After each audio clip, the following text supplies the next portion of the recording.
নমস্কাৰ friends, welcome to ক'বলগীয়া মায়া 8.8 স্ক্ৰীণত দেখিব পাইছে। এইখন জুবিন গাৰ্গৰ এখন নতুন প্ৰজেক্ট আৰু এইখন ফিল্ম জুবিন গাৰ্গে হয়তো 2025 লাষ্টত নহ'লে আমাৰ 2026 মুক্তি দিব।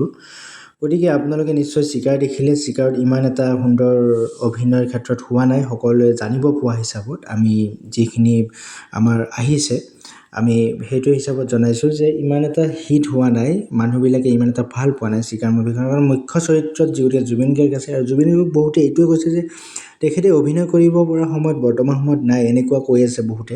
তো যাৰ নহওক কৰিছে, তেখেতে বেলেগ অভিনয় কৰিব পাৰিব, কোনো কথা নাই।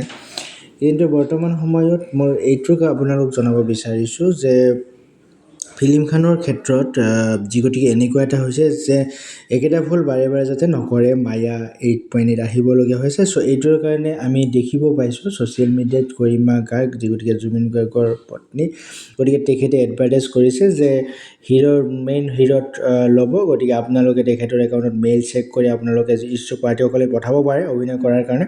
তো আপোনালোকক মই জনাবলৈ বিচাৰিছোঁ যে এই মায়া 8.8 নতুনকৈ মুভি আহি আছে জুবিন গাৰ্গৰ। গতিকে এইবাৰ মুভিখন সুন্দৰ হওক। তেখেতৰ যিগোটেই চিকাৰৰ ক্ষেত্ৰত অলপ আঘাত হৈছে, নিশ্চয় আমি গম পোৱা হিচাপত ইমান কালেকশ্যন হোৱা নাই। গতিকে প্ৰথম 2-3 দিনত ভাল কালেকশ্যন হৈছে, সেইটো ক'ব লাগিব।